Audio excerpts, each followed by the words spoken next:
ಸೇವಕನ ಬಂಧನವನ್ನು ಖಂಡಿಸಿ ಬಿಜೆಪಿಯವರು ಇವತ್ತು ರಾಜ್ಯಾದ್ಯಂತ ಹೋರಾಟವನ್ನು ಮಾಡ್ತಾ ಇದ್ದಾರೆ. ಹುಬ್ಬಳ್ಳಿಯಲ್ಲೂ ಕೂಡ ಇನ್ನೇನು ಕೆಲವೇ ಹೊತ್ತಲ್ಲಿ ಆರಂಭ ಆಗುತ್ತೆ. ಹುಬ್ಬಳ್ಳಿಯ ಶಹರ ಠಾಣೆ ಎದುರು ಬಿಜೆಪಿಯ ಪ್ರೊಟೆಸ್ಟ್ಗೆ ನಿಗದಿಯಾಗಿದೆ. ಜೈ ಶ್ರೀರಾಮ್ ಘೋಷಣೆಯನ್ನು ಕೂಗ್ತಾ ಇದ್ದಾರೆ ಕಾರ್ಯಕರ್ತರು. ಈಗಾಗಲೇ ಬಂದು ನೆರೆದಿರ್ತಕ್ಕಂಥವ್ರು ಹಿಂದೂ ವಿರೋಧಿ ಸಿದ್ದರಾಮಯ್ಯ, ಹಿಂದೂ ವಿರೋಧಿ ಕಾಂಗ್ರೆಸ್ ಅಂತ ಘೋಷಣೆಯನ್ನು ಕೂಗ್ತಾ ಇದ್ದಾರೆ. ಪೊಲೀಸರ ವಿರುದ್ಧವೂ ಕೂಡ ಧಿಕ್ಕಾರ ಕೂಗ್ತಾ ಇದ್ದಾರೆ ಬಿಜೆಪಿ ಮತ್ತು ಹಿಂದೂ ಕಾರ್ಯಕರ್ತರು. ಯಾಕೆಂದರೆ ಪೊಲೀಸರು ಸಹಕಾರ ಕೊಡ್ತಾ ಇಲ್ಲ ಅಂತ. ಇವರು ಹೋಗಿ ಶಹರ ಪೊಲೀಸ್ ಸ್ಟೇಷನ್ ಎದುರುಗಡೆನೇ ಮಾಡ್ತಿರೋದು. ಅದಕ್ಕೋಸ್ಕರನೇ ಅಲ್ಲಿ ಭಾರಿ ಪೊಲೀಸ್ ಬಂದೋಬಸ್ತನ್ನು ಮಾಡ್ಕೊಂಡಿದ್ದಾರೆ. ಬೆಂಗಳೂರಿನಲ್ಲಿ ವಿಜಯೇಂದ್ರ, ಹುಬ್ಬಳ್ಳಿಯಲ್ಲಿ ಅಶೋಕ್ ನೇತೃತ್ವದಲ್ಲಿ ಹೋರಾಟಗಳು ನಡೀತಾ ಇರತಕ್ಕಂಥದ್ದನ್ನು ನಾವು ಗಮನಿಸ್ತಾ ಇದ್ದೀವಿ. ದೊಡ್ಡ ಮಟ್ಟದ ಹೋರಾಟಗಳು ನಡೀತಾ ಇದೆ. ಈ ಬಗ್ಗೆ ಮತ್ತಷ್ಟು ಮಾಹಿತಿ ನನ್ನ ಕೊಲೀಗ್ ಸುನಿಲ್ ಅವರಿಂದ ಪಡೆಯೋಣ. ಸುನಿಲ್, ಈಗ ಹೋರಾಟ ಯಾವ ಸ್ವರೂಪವನ್ನು ಪಡ್ಕೋತಾ ಇದೆ, ಎಷ್ಟು ಜನ ಸೇರಬಹುದು, ಮತ್ತು ಪೊಲೀಸರ ವಿರುದ್ಧ ಧಿಕ್ಕಾರ ಕೂಗ್ತಿರೋದು ಯಾಕೆ ಅಂತ? ಅರವಿಂದ, ಆರಂಭದಲ್ಲಿ ಬಿಜೆಪಿ ಕಾರ್ಯಕರ್ತರು ಮತ್ತು ಹಿಂದೂಪರ ಸಂಘಟನೆಗಳು ಈಗ ಪ್ರತಿಭಟನೆಯನ್ನು ಆರಂಭಿಸಿರುವಂಥದ್ದು. ಇನ್ನೂ ಕೂಡ ಅಶೋಕ್ ಅವರು ಬಂದಿಲ್ಲ. ಅವರು ಬೈ ರೋಡ್ ಬೆಂಗಳೂರಿಂದ ಬರ್ತಾ ಇರೋದ್ರಿಂದ ಸ್ವಲ್ಪ ತಡವಾಗ್ಬೋದು.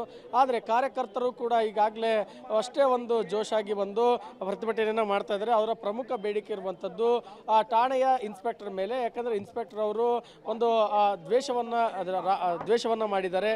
ಹಿಂದೂಪರ ಕಾರ್ಯಕರ್ತರನ್ನ ಟಾರ್ಗೆಟ್ ಮಾಡಿ ಅರೆಸ್ಟ್ ಮಾಡಿ ಜೈಲಿಗೆ ಕಳಿಸಿದ್ದಾರೆ. ಅವರ ಅಮಾನತ್ತು ಆಗಬೇಕು ಅನ್ನೋದು ಒಂದು ಕಡೆ. ಮತ್ತೊಂದು ಕಡೆ ಕಾಂಗ್ರೆಸ್ ಸರ್ಕಾರವನ್ನು ಕಟುವಾಗಿ ಟೀಕೆ ಮಾಡ್ತಿರುವಂಥದ್ದು. ಸಿದ್ದರಾಮಯ್ಯ ಅವರ ಮೇಲೆ ವಿರೋಧದ ಘೋಷಣೆಗಳನ್ನು ಕೂಗ್ತಾ ಇದ್ದಾರೆ. ಈಗ ಕಾರ್ಯಕರ್ತರು ಹರಿದು ಬರ್ತಾ ಇರುವಂಥದ್ದು. ಇಲ್ಲಿ ನೋಡುವ ದೃಶ್ಯಾವಳಿಗಳಲ್ಲಿ ಒಂದು ಕಡೆ ಕಾರ್ಯಕರ್ತರು ಬರ್ತಾ ಇದ್ದಾರೆ.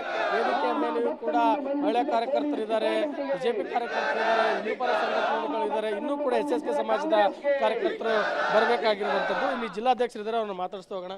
ಸರ್, ಈಗ ಪ್ರತಿಭಟನೆ ಇನ್ನೂ ಕೂಡ ಅಷ್ಟು ಮಟ್ಟದಲ್ಲಿ ಆರಂಭವಾಗಿಲ್ಲ. ಯಾವಾಗ ಅಧಿಕೃತ ಪ್ರತಿಭಟನೆ ಆರಂಭವಾಗುತ್ತೆ? ಅಶೋಕ್ ಅವರು ಯಾವಾಗ ಬರ್ತಾರೆ? ಎಷ್ಟು ಜನ ಸೇರ್ಬೋದು?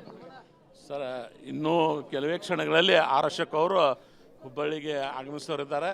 ಇನ್ನು ಕೆಲವೇ ಕ್ಷಣಗಳಲ್ಲಿ ಇಲ್ಲಿ ಆಗಮಿಸ್ತಾ ಇದ್ದಾರೆ. ಎಷ್ಟು ಜನ ಸೇರ್ಬೋದು ಸರ್? ಎಷ್ಟು ಜನ ನಮ್ಮ ಇದೆ ಸರ್ ಸಂಖ್ಯೆ, ಹೆಚ್ಚು ಸಂಖ್ಯೆಯಲ್ಲಿ, ಸಾವಿರಾರು ಸಂಖ್ಯೆಯಲ್ಲಿ ಇವತ್ತು ಸೇರ್ತಾ ಇದ್ದಾರೆ. ಈಗ ಬರ್ತಾ ಇದ್ದಾರೆ ಎಲ್ಲರೂ.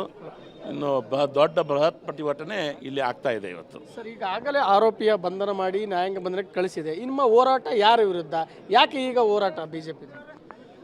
ನೋಡಿ, ಇವತ್ತು ತಮಗೆಲ್ಲರಿಗೂ ಗೊತ್ತಿರುವಂತೆ ಜನವರಿ 22ನೇ ತಾರೀಕಿಗೆ ಭವ್ಯವಾದ ರಾಮ ಮಂದಿರ ಉದ್ಘಾಟನೆ ಅಯೋಧ್ಯೆಯಲ್ಲಿ ಆಗ್ತಾ ಇದೆ. ಮುಖ್ಯಮಂತ್ರಿಗಳು ಹೇಳಿದ್ದಾರೆ, ಒಬ್ಬ ಕ್ರಿಮಿನಲ್ ಆರೋಪಿಯನ್ನ ಸಮರ್ಥಿಸುವಂತಹ ದುಸ್ಥಿತಿ ಬಿಜೆಪಿಗೆ ಬರಬಾರ್ದಾಗಿತ್ತು ಅಂತ ಹೇಳಿದ್ದಾರೆ. ಅದ್ರ ಬಗ್ಗೆ ಕೇಳಿ. ಓಕೆ ಸರ್, CM ಅವರು ರಿಯಾಕ್ಟ್ ಮಾಡ್ತಾ ಹೇಳಿದ್ದಾರೆ, ಒಬ್ಬ ಆರೋಪಿಯನ್ನ ರಕ್ಷಣೆ ಮಾಡಲು ಬಿಜೆಪಿ ನಿಂತಿದೆ.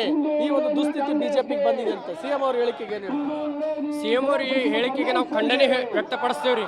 ಭಾರತೀಯ ಜನತಾ ಪಾರ್ಟಿ ಒಬ್ಬ ಸಾಮಾನ್ಯ ಕಾರ್ಯಕರ್ತನಿಗೆ ಅಥವಾ ಹಿಂದುತ್ವ ಕಾರ್ಯಕರ್ತರಿಗೆ ವಿರೋಧ ಮಾಡಿದ್ದೆ ಕಾಂಗ್ರೆಸ್ ಸರ್ಕಾರ ನಾವು ಖಂಡನೆ ಮಾಡ್ತೇವೆ. ನಾವು ಈ ಹೋರಾಟ ಇನ್ನೂ ಉಗ್ರ ರೂಪವಾಗಿ ತೊಂತೇವೆ ಮುಂದಿನ ದಿನದಲ್ಲಿ. ಕಾಂಗ್ರೆಸ್ ನಾಯಕರು ಹೇಳ್ತಾ ಇರುವಂತದ್ದು, ಆರೋಪಿ ಹಲವಾರು 15 ಕೇಸ್ಗಳಿದಾವೆ ಅವ್ರ ಮೇಲೆ, ಅವ್ರನ್ನ ಸಮರ್ಥನೆ ಮಾಡಿಕೊಳ್ಳೋದು ಬಿಜೆಪಿ ಯಾಕೆ ಅಂತ. ಅದ್ರ ಕೇಸಿಸ್ ಸಾಲ ಹಾಕಿದವ್ರು ಎಲ್ಲರೂ ಕೂಡ ಹಿಂದೂಗಳನ್ನ ಅನ್ನೋದು CM DK ಶಿವಕುಮಾರ್ ದುನಿಯಾರ್ ಕೇಸ್ ಅದಾವು. ಎಲ್ಲಾರ ಮೇಲೆ ಕೇಸ್ ಇದ್ದೇ ಇರ್ತಾವ್ರಿ. ಅವ್ರವ್ರ ವೈಯಕ್ತಿಕ ಅವು ಹಿಂದಕ್ಕೆ ಆಗಿದ್ವೆಲ್ಲ ಬಿಡ್ರಿ. ಇದು ಹಿಂದುತ್ವಕ್ಕೆ ಹೋರಾಡಿದ ಒಂದು ಕೇಸ್ ಐತಲ್ಲ, ಈಗ ತಗೋಬೇಕಾಗಿತ್ತು ರೀ.